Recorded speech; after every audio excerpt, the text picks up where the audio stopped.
வகையில் தமிழ்நாடு சத்துணவு ஊழியர் சங்கத்தினுடைய மாவட்ட செயலாளர் செல்லத்துறை அவர்கள் நன்றியுரையோடு நிறைவு செய்து இந்த தர்ணா போராட்டத்தை முடித்து வைக்குமாறு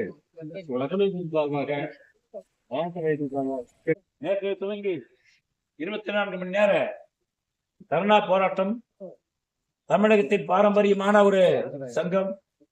எந்த தடைகள் வந்தாலும், எந்த இடையூறு வந்தாலும், எத்தனை பிரச்சனைகள் வந்தாலும் அதை எதிர்கொண்டு தடைகளை தகர்த்து எரிஞ்சு பல்வேறு சாதனைகளை படைத்து ஊழியர்களை பாதுகாத்து வரக்கூடிய தமிழ்நாடு அரசு ஊழியர் சங்கத்தினுடைய சார்பாக தமிழகம் எங்கும் மிக எழுச்சியோடு நடைபெற்றுக் கொண்டிருக்கின்ற இந்த இயக்கத்தின் தர்ணா போராட்டத்தில் ஒரு கட்டமாக நமது மாவட்டத்தில் மிக்க எழுச்சியோடு எதிர்பார்த்ததை விட அதிகமாக இன்று நடைபெறக்கூடிய இந்த 24 மணி நேர தர்ணா போராட்ட இயக்கத்தில் தலைமையேற்றுக் கொள்ளக்கூடிய நம்முடைய மரியாதைக்குரிய தோழர் மாவட்ட தலைவர் மகேந்திரன் தோழர் அவர்களே, செயல் வடிவம் கொடுத்து அனைத்து துறைகளையும் ஒருங்கிணைத்து மிக அருமையாக புரட்சிகரமாக நடத்தி கொண்டிருக்கக்கூடிய ஆற்றல் மிக்க தோழர் மாவட்ட செயலாளர், அதில் வரலாற்றிலேயே நமது மாவட்டத்தில் முதல் பெண் மாவட்ட செயலாளராக பொறுப்பேற்று ரொம்ப சிறப்பாக செயல்பட்டு கொண்டிருக்கக்கூடிய செயலாளர் அருமை தோழர் உமாதேவி அவர்களே, அதோட இந்த இயக்கத்தை மிகவும் சேரும் சிறப்பமாக நடத்துவதற்கு அனைத்து விதமான ஆக்கப்பூர்வமான ஒத்துழைப்பையும் கொடுத்து சிறப்பான ஒரு நேற்றைய தினம் ஒரு நிறைவுரை இரவு வழங்கி வழிநடத்தக்கூடிய மாநில நிர்வாகி அருமை தோழர் இல்லி புஷ்பம் அவர்களே, அதுபோக நமக்கு எப்போதும் ஆக்கமும் ஊக்கமும் வழங்கி நமக்கு ஆசனாக இருந்து நம்மளை போராட கற்றுக் கொடுத்து நம்மளை சரியான பாதையில் நம்மளை ஒரு கப்பலுக்கு மாலம் எப்படியோ ஒரு பிளைட்டுக்கு எப்படி அந்த கேப்டன் அந்த மாதிரி நமது அரசு ஊழியர் சங்கத்துக்கு ஒரு கேப்டனாக நம்மளை வளர்க்கக்கூடிய நம்மளோட ஆசான் மரியாதைக்குரிய மேனாள் மாநில பொதுச் செயலாளர் துறை பொதுச் செயலாளர் தோழர் வெங்கடேசன் அவர்களே, அதோடு நம்முடைய மாவட்ட பொருளாளர் அவர்களே, கலந்து கொள்ளக்கூடிய அனைத்து துறைவாரி தோழமை சங்க நிர்வாகிகளே, மாவட்ட நிர்வாகிகளே, வட்டார நிர்வாகிகளே, முன்னணி ஊழியர்களே, உங்கள் அனைவருக்கும் தமிழ்நாடு அரசு ஊழியர் சங்க மாவட்ட மையத்தின் சார்பாகவும் நான் சார்ந்த தமிழ்நாடு சத்துணவு சங்கத்தினுடைய சார்பாகவும் இந்த காலை நேர புரட்சிகரமான வணக்கத்தையும் வாழ்த்துக்களையும் நன்றியும் தெரிவித்துக் கொள்கிறேன். தோழர்களே, இந்த இயக்கமானது நாம விரும்பி எடுக்கிறது எந்த போராட்டமும் நம்ம எடுக்கல, நம்ம விரும்புறதில்லை. போராட்டத்துக்கு தயார், ஆனா போராடுறது மட்டுமே நமக்கு அவசியம் எடுக்கல. நம்முடைய உரிமைகள் எப்போது பறிக்கப்படுகிறதோ, நம்முடைய பாதுகாப்பு எப்போது எங்க பிரச்சனை ஏற்படுகிறதோ, நம்முடைய குரலுக்கு எப்போ அரசாங்கம் செவி சாய்க்கலையோ அந்த நேரம் நம்ம போராட்டங்களை அறிவிச்சிருக்கோம். பல்வேறு சாதனைகளை பல கடந்த காலங்களில் நம்ம பெற்றிருக்கோம். இதே அரங்கம், இதே இடம், இங்கேயே சமைச்சு, இங்கேயே சாப்பிட்டு, இங்கேயே படுத்து, இங்கேயே இருந்து பல நாட்கள் இங்கிருந்து காத்திருப்பு போராட்டங்களை நடத்தி, அதாவது இரும்பு பெண்மணி அசைக்க முடியாது, அவங்களுக்கெல்லாம் எதுவுமே பெற முடியாதுன்னு சொல்லி சவால் விட்ட நேரத்தில் அந்த இமயமலையை அசைச்சு நம்ம பல சாதனைகளை நம்ம கோரிக்கை பெற்றெடுத்திருக்கோம். அது வரலாறு. இப்படி இருக்கிற காலகட்டத்தில் நம்ம கடந்த ஆட்சி நம்ம தேர்தல் வருகின்ற பொழுது நம்ம கோரிக்கைகளை வச்சு தொடர்ந்து போராடி இருக்கிற பொழுது, எதிர்கட்சியா இருக்கும் பொழுது நம்மளுடைய கோரிக்கைகளுக்கு நம்முடைய களத்தில் நமக்கு ஆதரவு கொடுத்து நாங்கள் செஞ்சு தருவோம், நாங்கள் அமைச்ச உடனே வந்து செய்வோம் சொல்லி சொன்னதெல்லாம் வரலாறு. ஆனா கடந்த கிட்டத்தட்ட 4 ஆண்டு காலம் வரும் இன்னும் எதுவுமே செய்யலை அப்படிங்கிறது தான் நம்முடைய கோரிக்கை. அது எல்லாருக்கும் தெரியும். நம்ம பேசுறது என்னன்னா, செய்வதைத்தான் சொல்வோம், சொல்வதைத்தான் செய்வோம் இப்படிங்கிறது ஒரு தாரக மந்திரம் அவங்களோட வாக்குல. அடுத்து பார்த்தீங்கன்னா சமூக நீதி, சமூக நீதி, சமூக நீதி, வார்த்தைக்கு வார்த்தை சமூக நீதி பேசக்கூடிய ஒரு அரசாங்கம். அதே மாதிரி பெண்களை பொறுத்தளவுக்கு பெண்களுக்கு மிக முக்கியத்துவம் கொடுக்கக்கூடிய ஒரு அரசாங்கம்னா திராவிட மாடல் அரசு அப்படின்னு சொல்லி கொடுக்கக்கூடிய ஒரு அரசாங்கம்.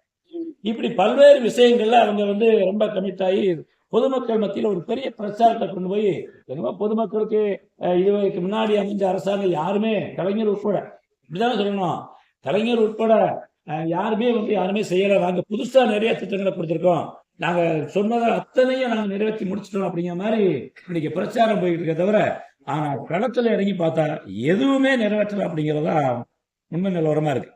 இப்படிப்பட்ட காலகட்டத்தில் நம்முடைய கோரிக்கைகள் தொடர்ந்து போயிட்டே இருக்கு. அது அந்த சத்துணவு திட்டத்தை பொறுத்தவரை சொல்ல போனா இன்னும் ஒரு வாரம் தொடர்ந்து போராடினா கூட, ஒரு வாரம் கதையை பேசினா கூட எங்க கதை முடியாது, அவ்வளவு கொடுமையெல்லாம் இருக்கு. இந்த கொடுமை எல்லாத்துக்கும் தெரியும். இப்படி தொடர்ந்து பெண் ஊழியர்களா இருந்தாலும் பழி வாங்குற நிலைமையில இருக்கு. அதே மாதிரி பாத்தீங்கன்னா சமூக நீதிக்கு சம்பந்தமே இல்லாத அளவுல இந்த ஆட்சி போயிட்டு இருக்கு. அது சொல்வதைத்தான் செய்வோம், செய்வதைத்தான் சொல்வோம் அப்படின்னா அந்த சொல்லுக்கும் செயலுக்கும் சம்பந்தமே இல்லாம போயிட்டு இருக்கு. இப்படித்தான் இன்னைக்கு இந்த அரசாங்கம் போயிட்டு இருக்கு. இதை நாங்க கூட என்ன ஒரு டிஸ்கஷன் பண்ணோம்னா, நாம ஒரு அரங்கத்துல போராட்டம் வச்சு உட்கார்ந்து போராடி நம்ம கொடி பிடிச்சு கோஷம் போட்டு உண்ணாவிரதம் மறியல் பண்ணி இதுல ஒண்ணு மக்களுக்கு தெரியல. நம்ம இப்படி போராடும் போது என்ன செய்யணும்னா, அரசு ஊழியர் பெரும்பான்மையான வருமானத்துல எல்லாம் அரசு ஊழியர் ஆசிரியர் தான் கொடுத்துட்டு இருக்கோம். பொதுமக்களுக்கு செய்யறதுக்கு எங்களால் முடியலங்கிற மாதிரி ஒரு பிரச்சாரம் கடந்த அரசாங்கம் கொடுத்துச்சு, இந்த அரசாங்கம் இது எல்லாம் இவன் வந்தாலும் தான் கொடுக்க போறாங்க. அப்ப நம்ம என்ன செய்யணும்னு நினைச்சோம், நாங்களாம் நம்ம எப்படி முன்னாடி பிரச்சாரம் பண்ண மாதிரி பொதுமக்கள் மத்தியில் மக்கள் மன்றம் தான் உலகத்திலே மகத்தான மன்றம். எந்த பாராளுமன்றமோ சட்டமன்றம் எல்லாம் கலவாய்ப்பை கூட்டுற மட்டமா தான் இருக்கும். மக்கள் மன்றம் தான் மக்கள் தீர்ப்பதே மகத்துவம் தீர்ப்புன்னு சொல்லியிருக்காரு அறிஞர் அண்ணா கூட. அந்த மாதிரி பாத்தீங்கன்னா அந்த மக்கள் மன்றத்துல நம்முடைய பிரச்சனை, ஒவ்வொரு ஊழியனுக்கு என்ன பிரச்சனை இருக்கு, ஒவ்வொரு டிபார்ட்மெண்ட்டுக்கு என்ன பிரச்சனை இருக்கு, ஒவ்வொரு இதுக்கும் என்ன அந்த அரசாங்கம் என்ன பண்ணிருக்காங்க, மக்கள் மன்றத்துல கொண்டு போய் நம்ம பிரச்சாரம் கொண்டு போனா மட்டும்தான் இந்த ஆட்சியாளர்கள் அடங்குவாங்க. ஏன்னா நாங்க கூட அப்படித்தான் செஞ்சோம். காலை உணவு திட்டத்தை அருமையாக இந்த சத்துணவு திட்டம் செயல்பட்டு 82ல இருந்து போய்கிட்டு இருக்கு. ஐநா பாராட்டிற்கு, யூனிசெஃப் நிறுவனம் பாராட்டிற்கு, அரசாங்கத்துக்கு நிறைய அவார்டு வாங்கி கொடுத்திருக்கு, வாக்குகளை அள்ளி அள்ளி கொடுத்து அரியணையில் உட்கார வச்சிருக்கு. ஆனா இவங்க என்ன பண்ணாங்க அப்படின்னா, இது புரட்சி தலைவர் எம்ஜிஆர் காலை சத்துணவு திட்டம்னு இருக்கு.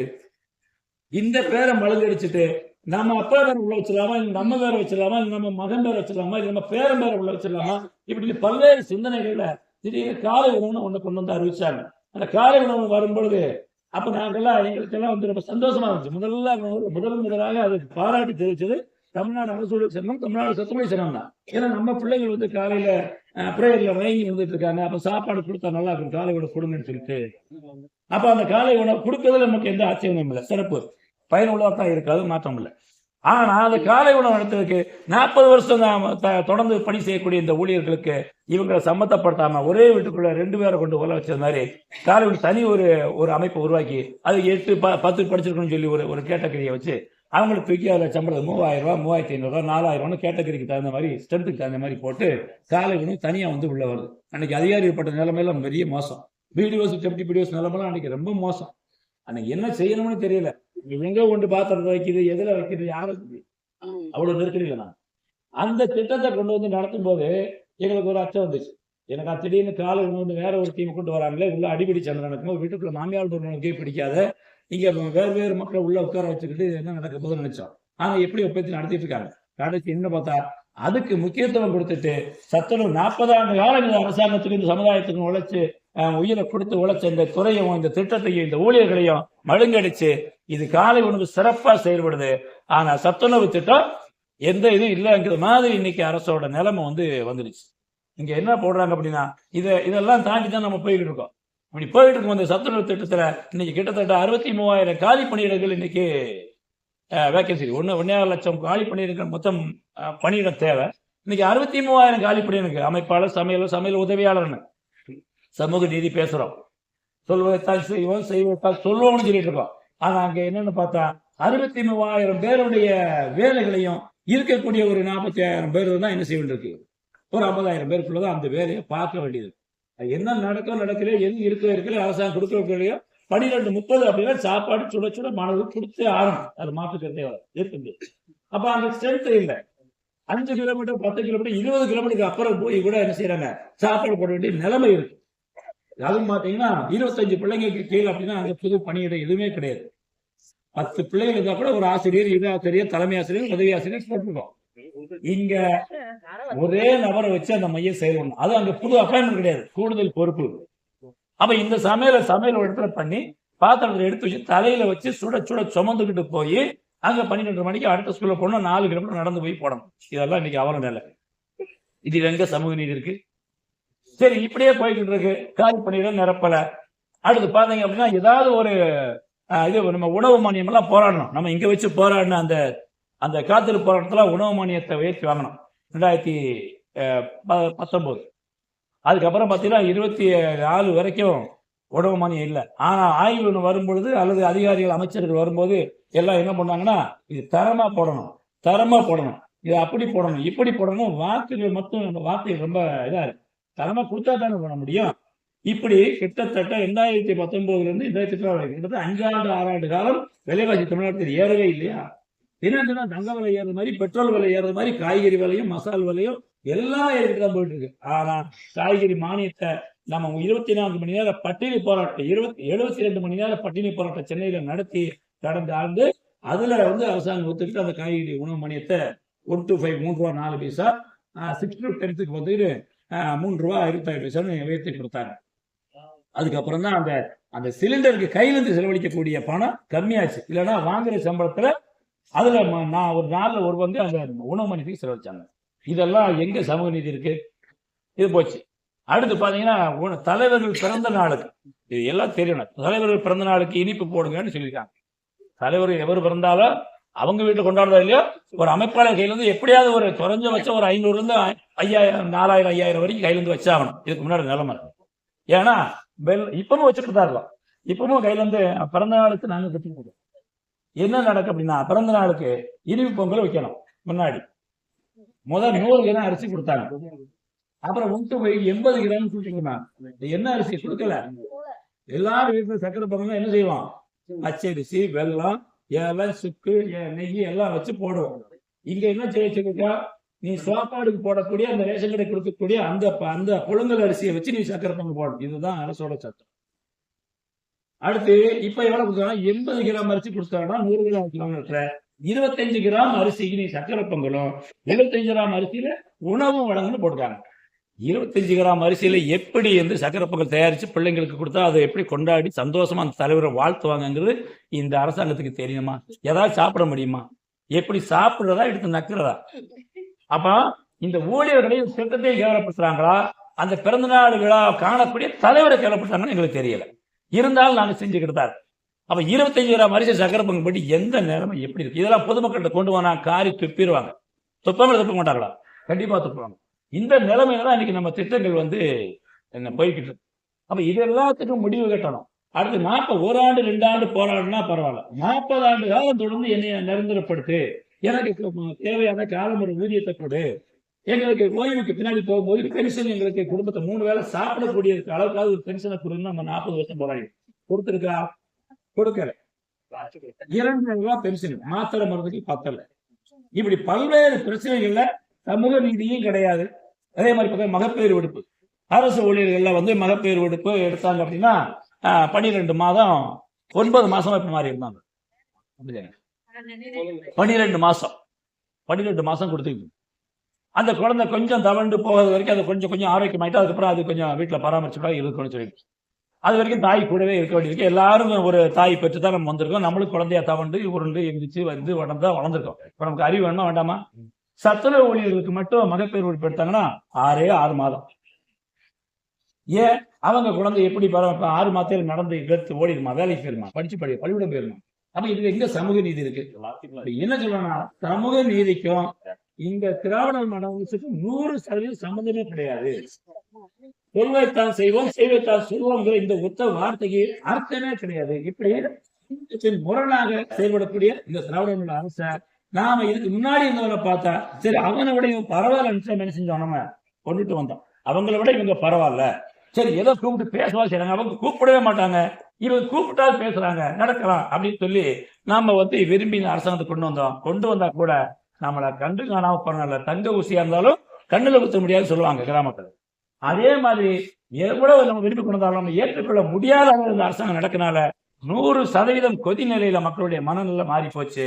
நம்முடைய ஊழியர்களுடைய மனநிலை 100% கொதி நிலையில வந்ததுனால இதை தூக்கி எறியாம விட முடியாது, அல்லது நம்மளுடைய தட்டி பறிக்காம நம்ம விட முடியாது அப்படிங்கிற எண்ணத்தோட தொடர்ந்து அடுத்த போராட்டங்களை இன்னைக்கு தமிழ்நாடு அரசியல் சங்கம் இன்னைக்கு தலைமையில அடுத்து அறிவிச்சிருக்கோம். நம்முடைய மாநில மாநாட்டில் அறைகூறி தீர்மானமாக எடுத்து பல்வேறு கட்ட இயக்கங்களை நம்ம ஏற்பாடு பண்ணியிருக்கோம். தமிழ்நாடு சத்துணவு சங்கம் தொடர்ந்து ஊழியருக்காக போராடிக்கிட்டு இருக்குது. அடுத்து ஜேகேஜி இன்னைக்கு களத்தில் இறங்கியிருக்கு. இன்னைக்கு தமிழகத்துல அரசு துறை இருக்கக்கூடிய அனைத்து துறைகளும் இன்னைக்கு தொடர்ந்து இயக்கங்களை நடத்தி இந்த அரசாங்கத்தோட முடிவு காலகட்டத்துல முடியக்கூடிய காலகட்டம் வந்திருக்கு. இந்த காலகட்டம் இந்த அரசாங்கம் இந்த பதவி காலம் முடிஞ்சிருச்சு அப்படின்னா இன்னொருத்தர் யார் வருவாரோ தெரியாது. ஆனா இப்ப இருக்கக்கூடிய சிச்சுவேஷன்ல எல்லாருடைய ஆய்வுகளும் என்ன சொல்லுதுன்னா எதிரி பலம் கிடையாது. தடுக்கிறதுக்கு ஆளு கிடையாது, எங்கேயாவது என்னத்தையாவது கொடுத்து வச்சினாலும் ஆட்சி அமைஞ்சிரும் அப்படின்னு ஒரு பேச்சு வேற ஓடிக்கிட்டு இருக்கு. அப்ப இந்த காலகட்டத்துல இவங்கள்ட்ட தட்டி பறிச்சு நம்ம இந்த கோரிக்கைகள், நம்மளுடைய வாழ்வாதார கோரிக்கைகளை, பல ஆண்டு நிலுவைக்கூடிய கோரிக்கைகளை நம்ம வாங்கல அப்படின்னா, ஒருவேளை ஏதாவது எதிரி பூரா சேர்ந்து வச்சு முடிச்சு வேற இடம் ஒருத்தவங்க உட்கார்ந்து வச்சுட்டாங்கன்னா திரும்பியும் நம்முடைய நிலைமை ரொம்ப மோசமா போயிடும். அப்ப இவங்கள்ட்ட தான் நம்ம முள்ளாவே இருக்குன்னு சொல்லி எவரு பறிச்சிருக்காரோ அவரை வச்சே தானே செய்யணும். நம்ம வாங்கி ஆளுங்கிற இடத்துல இந்த போராட்டங்கள் ஆயத்தமாயிட்டு இருக்கு. இந்த போராட்ட காலங்கள்ல உண்மையிலே இங்க ரொம்ப மனநிறைவா இருக்கு. இன்னைக்கு பெண்கள்லாம் இன்னைக்கு வீராங்கனைகளாக, அதாவது வீரமங்கை வேலுநாச்சியராக, ஜான்சி ராணிகளாக இத்தனை பேர் இன்னைக்கு இரவும் பகலும் மாறாம வீட்டுல குழந்தைகளை பார்க்காம, குடும்பத்தை பார்க்காம, பல்வேறு இடையூறுகள் இருக்கும். ஆண்கள் கிளம்பி வீட்டுல இருந்து வர்றதுக்கும், பெண்கள் கிளம்பி வர்றதுக்கும் பல பிரச்சனைகள் இருக்கு. இத்தனையும் தாண்டி இவ்வளவு பேர் இந்த இடத்துல இவளுக்கு நைட்டு பகல் இந்த இதில் உட்காந்துருக்கீங்கன்னா உண்மையிலேயே உங்களுக்கு எல்லாம் நம்முடைய சங்கவாதி இந்த முறையில அனைத்து சங்கங்கள் மூலமா உங்களுக்கு மிகப்பெரிய ஒரு வாழ்த்துக்களை வணக்கத்தை தெரிவிக்கும். பாதைக்கு மேலே இருக்குங்க, பரவாயில்ல, நான் பார்த்த. அதனால இதை பார்க்கும் போது அமர்க்கலமா ஆரம்பமே அமர்க்கலமா இருக்கு. அடுத்து உடக்கக்கூடிய அனைத்து போராட்டங்களும் நிச்சயமாக இதை விட செலுத்து போகும். இந்த போட்டாலும் வீட்டுல பார்ப்பாங்கல்ல, யாரோ போய் போராடிட்டு வராங்க, எனக்கு வந்தது வரட்டும் அப்படின்னு சொல்லிட்டு வீட்டுல உட்காந்து நல்லா சுகமா சாப்பிட்டு நல்லா பெட்ல நீட்டா பெட்ஷீட்டை மூடி படுத்து தூங்கி எழுந்திரிச்சு காலையில் நல்ல ஒரு காஃபி குடிச்சு வீட்டுல உட்காந்து கதை பேசிட்டு டிவி பார்த்துட்டு இருக்காங்கல்ல, அவங்களுக்கு இது மிகப்பெரிய ஒரு என்ன செய்யும், ஒரு அழுத்தத்தை கண்டிப்பா கொடுக்கணும். அதுதான் இந்த குரூப் போட்டாலாம் கண்டிப்பா கொடுக்கும். அடுத்த கட்ட போராட்டங்கள்ல இன்னும் இவங்க நினைச்சோம்னா இன்னும் ஒவ்வொருத்தரும் ஒரு 10 பேரை கொண்டு வந்தோம்னா இந்த அரங்கம் இந்த ஏரியா பிடிக்காத அளவுக்கு நம்ம இன்னும் வலுவா நம்ம இயக்கத்தை நடத்தினா மட்டும்தான் இந்த அரசாங்கத்துக்கு நம்ம சலுகைகளை பெற முடியும். அவங்களுடைய யோசிக்க வச்சிருக்கு. இப்ப சமீபம் ஒரு விஷயத்த சொல்லிட்டு ஆகணும். ஏன்னா நம்ம 30 ஆண்டு காலம் நம்ம போராடி வாங்குறது என்னது, அத்தக்கூலியா இருந்தா ஒரு போராட்டத்துக்கு போவோம், 10 ரூபா கூட சத்துணவு இல்லை, பிச்சை தான் போட்டோம், பிச்சை காசு தான், பிச்சை தான் எடுத்துருக்கு, மாற்றே இல்லை. இங்க இருந்து கோயம்புத்தூர், வேலூர், சென்னை, அங்க இங்க மாநாடு ஆர்ப்பாட்டம் நடத்தி ஏற்கனவே போனோம். அங்க போனோம்னா அமைச்சர் வரா, ஏதாவது துறை அமைச்சர் வரும், முதல்வர் வரும், கவர்னர் வரும், எல்லாம் போயிட்டு வந்த மறுநாள் பார்த்தா 10 ரூபா கூட 5 ரூபா கூட சம்பளம். இப்படித்தான் 5 கூடித்தான். அதுக்கப்புறம் ஒரு காலகட்டத்துக்கு அப்புறமா தான் என்ன வந்துச்சு, சிறப்பு காலமுறையும் அப்படின்னு வாங்குற சம்பளத்தை 2ஆ விட்டு டிஏ பிளஸ் சம்பளம் கொடுத்தாங்க. வாங்குற சம்பளம் தான் வந்துச்சு. அங்க போய் வாங்கிட்டு வந்தாச்சு. ஆனா இங்க பிரிச்சு பார்த்தா அப்படியே தான் இருக்கு. அதுக்கப்புறம் பல விதமான ஆணைப்பு அடுத்தடுத்து பே கமிஷன் அது இதுன்னு வரும்பொழுதுதான் அந்த டிஏ லெவல் கூடி இன்னைக்கு கிட்டத்தட்ட சிறப்பு கால முறையத்தில் ஒரு தொகையை வாங்கிட்டு இருக்காங்க. அமைப்பாளர் ஓய்வு அப்படின்னால ஒரு 23,000 ரூபா வாங்குவாங்க. புதுசா வரவங்க ஒரு 12,000 ரூபா ஒரு 13,000 ரூபா வாங்கிட்டு இருக்காங்க. அமைப்பாளர் சமையல் வேலை பொறுத்தவரைக்கும் ஒரு 4,500 இருந்து ஒரு 5,000, அது சமையலர் ஒரு 9,000 வாங்கிட்டு இருக்காங்க. ஆனா 30 வருஷம் போராடி ரத்தம் சிந்தி கண்ணீர் சிந்தி கொசுக்கடியில் கடந்து சாப்பிடாம வீட்டுல சண்டையை போட்டு எங்கடி போனான்னு வெளியே தள்ளி இப்படி பல குடும்பங்கள் பிரச்சனை நடந்து குடும்பமே இல்லாம கூட போயிருக்கு. இப்படி எல்லாம் போராடித்தான் இந்த நிலைமையை வாங்கியிருக்கோம். ஆனா இந்த அரசாங்கம் கொஞ்சம் கூட அந்த மக்களுடைய மனநிலையை யோசிக்காம, சமூக நீதியை மறந்து, பெண்களுடைய அந்த பெண்களுடைய துயரத்தை கூட அதை மறந்து எல்லாத்தையும் காத்துல தூக்கி விட்டுட்டு மீண்டும் என்ன செய்யலாம், தொகுப்பூதியம் சொல்லி கடந்த 16ஆம் தேதி பிப்ரவரி 16ஆம் தேதி 95 அப்படிங்கிற ஜீவோவை போட்டு தொகுப்பூதிய முறையில் சத்துணவு திட்டத்தில் காலி பணியிடங்கள சமையல் உதவியாளர்களை 8,997 மற்றும் 3,000 ரூபாய் செலுத்துவதை சம்பளத்துல அமைக்கிறோம், நியமனம் பண்றதுக்கு ஆணை போட்டாச்சு. அதுக்கு தகுதி எனவே 10 பாசம் அங்கதான் இடிக்குது. அப்போ 30 வருஷம் போராடி ஒருவன் வாங்கி புதுசா கொடுக்க வேண்டாம் ஐயா, கொடுத்ததையாவது நீ தொடர்ந்து பண்ணமா இல்லையா, அதையும் விட்டுட்டு புதிதாக கொடுக்காம அந்த வாங்கினது 30 போராட்டத்துக்கே பணம் இல்லாம மறுபடி முதலிருந்து வச்சுட்டு கோட்டை அடிச்சுட்டு முதலிருந்து வர வச்சு அப்பந்தான் பார்த்து அரசு வச்சாங்க.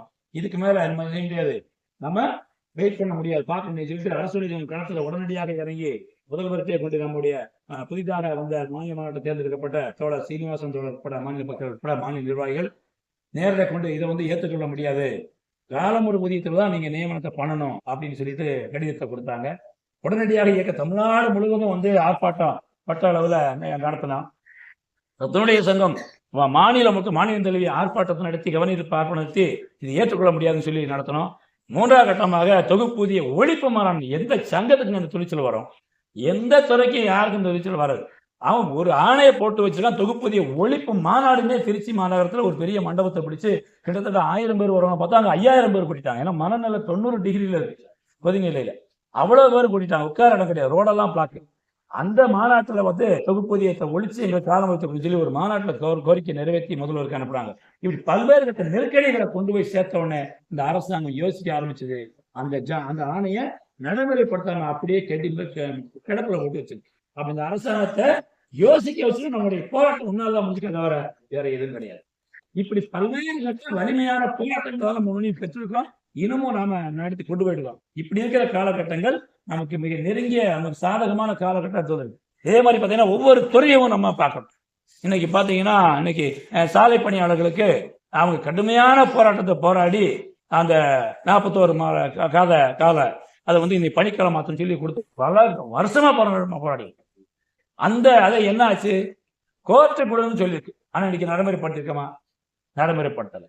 அடுத்து பாத்தீங்கன்னா சத்துணவு இருக்கிறவங்க ஆண் வாரிசுகளுக்கு வேலை கிடையாது. ஒரு அம்மா ஒருத்தர் வேலை பார்க்காது, பெண் குழந்தை என்ன வாரிசு வேலை உண்டு, ஆண் குழந்தை என்ன வாரிசு வேலை கிடையாது.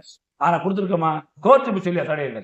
ஆண் வாரிசுகள் யாரும் வேலைக்கு அப்ளை பண்ணி வச்சிருந்தா உடனடியாக 8 வார காலத்துக்குள்ள அவங்களுக்கு அழைச்சு அந்த வேலை வாய்ப்பு கூடன்னு கோர்ட் உத்தரவு போட்டுருக்கு. ஆனா இன்னைக்கு வரைக்கும் அதுக்கான முயற்சியே இல்லை. அப்ப இது கோர்ட்டு யார் அவமதிக்குது? பிறந்த தலைவர்களா அவமதிச்சாச்சு.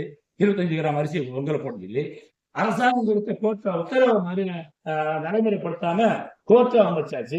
நீ இருந்து என்ன செய்ய போற? மக்கள் நம்பிக்கை இழந்தாச்சு. அரசு ஊழியர்கள், அரசு அதிகாரிகள், ஆசிரியர்களுடைய நம்பிக்கை இழந்தாச்சு. பொதுமக்களுக்கு ஒரு மாசத்துக்கு 1000 ரூபாய் மகளிர் உரிமை தொகை போயிட்டு இருக்கு. இலவசமா பஸ் அப்படியே போய்கிட்டு இருக்கு. இந்த ரெண்டையும் கொடுத்தா ஓட்டு வாங்கி உட்கார்ந்துலாம்ங்கிற ஆசையில எண்ணத்துல இருக்காங்க. ஆனா இதுக்கு ஒரு முடிவு கட்டாம நம்ம விட முடியாது. அரசாங்கத்தை மாத்தணும்னு சொல்லல, அவங்க மனநிலையை நம்ம மாத்தல அப்படின்னா நம்ம வாழ்க்கையில நம்ம அடுத்து வர காலகட்டங்கள் நம்முடைய வாரிசுகள், நமக்கு அடுத்தக்கூடிய சந்ததியர் அரசு ஊழியர் ஆகணும் அப்படிங்கிற எண்ணமே ஆசையை தான். இன்னைக்கு ஏற்கனவே பேசி நிறைய பேர் இன்னைக்கு படிச்ச பசங்க பூரா பாத்தீங்கன்னா ஐடி கம்பெனி அங்கே கம்பெனிக்கு போறாங்க தவிர பரிசீலனை வேலைக்கு பண்ணுகிற எண்ணம் நிறைய பேர் குறைஞ்சு போச்சு. ஏன்னா இதுக்கு அந்த சும்மா இவங்க வருஷம் போராடிட்டு இருக்காங்க, இந்த போராட்டத்துக்கு சொல்லி போயிட்டு இருக்காங்க. அப்ப அந்த ஆசையே இல்லாம போற அளவுக்கு இந்த அரசாங்கம் வந்துட்டு இருக்கு. இதை மாற்றி உடைச்சு தகத்தெரிஞ்சு நம்முடைய வாழ்வாதார கோரிக்கைகள் அனைத்து துறை சார்ந்த அனைத்து துறைகளில் இருக்கக்கூடிய நிலுவையில் இருக்கக்கூடிய பல்வேறு கோரிக்கைகள், வெளியே சொல்ல முடியாத கோரிக்கைகள் நிறைய இருக்கு. அந்த கோரிக்கைகளை வென்றெடுக்கணும் அப்படின்னா நம்முடைய வலிமையான போராட்டமும் நம்முடைய ஒற்றுமையான அந்த செயல்பாடு மட்டும்தான் அதை நிறைவேற்றி தரும் சொல்லி கேட்டுக்கொண்டு இந்த போராட்டம் நிச்சயமாக வெல்லும். அதை மாற்றுக்கிறது இல்லை. இது போக வரக்கூடிய காலகட்டங்களில் இருக்கக்கூடிய 14ஆம் தேதி நடக்கக்கூடிய அந்த ஜெக்டேஜியோ வட்டாரம் வரக்கூடிய மிகப்பெரிய அந்த ஆர்ப்பாட்டமா இருக்கட்டும், அடுத்து மறியல் போராட்டம், இப்படி அடுத்தடுத்து வரக்கூடிய அனைத்து போராட்ட இயக்கங்களையும் அதிகமாக நம்ம பங்கெடுக்கணும். அதுதான் மிக முக்கியம். ஆண்கள் எண்ணிக்கை குறைஞ்சிக்கிட்டே போயிட்டு இருக்கு எல்லா துறைகளையும். இன்னொரு 5 வருஷம் கழிச்சா ஆண்கள் வாழ்த்துறை வழங்க மட்டும்தான் வர வேண்டியிருக்குன்னு நினைக்கிறேன். ஏன்னா அடுத்த டிபார்ட்மெண்ட்டுக்குள்ள ஆண்கள் வர்றது எண்ணிக்கைலாம் ரொம்ப குறைஞ்சு போச்சு.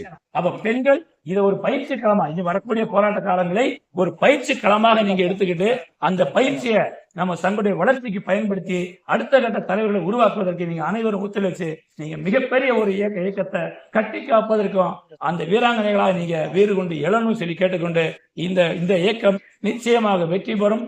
இந்த இயக்கம் நம்ம வெற்றி பெற முடியலன்னா வேற எவங்களாலையும் சாதிக்க முடியாது. அந்த சாதனைக்கே உரித்தாக இருக்கக்கூடிய நம்முடைய அரசு ஊழியர் சங்கம், நம்முடைய அனைத்து துறைவாரி தோழமை சங்கங்கள், அரசு ஊழியர் சங்கம் கொடையின் கீழே இருக்கக்கூடிய அனைத்து துறைவாரி சங்கங்களுடைய போராட்ட குணங்களும் இன்னும் வலுப்பெறும் சொல்லி கேட்டுக்கொண்டு இங்க எனக்கு பேச வாய்ப்பளித்த அனைத்து தலைவர்களுக்கும் இறந்தாழ்ந்த வணக்கத்தையும் புரட்சிகரமான வாழ்த்துக்கள் தெரிவிக்கிறேன். நன்றி.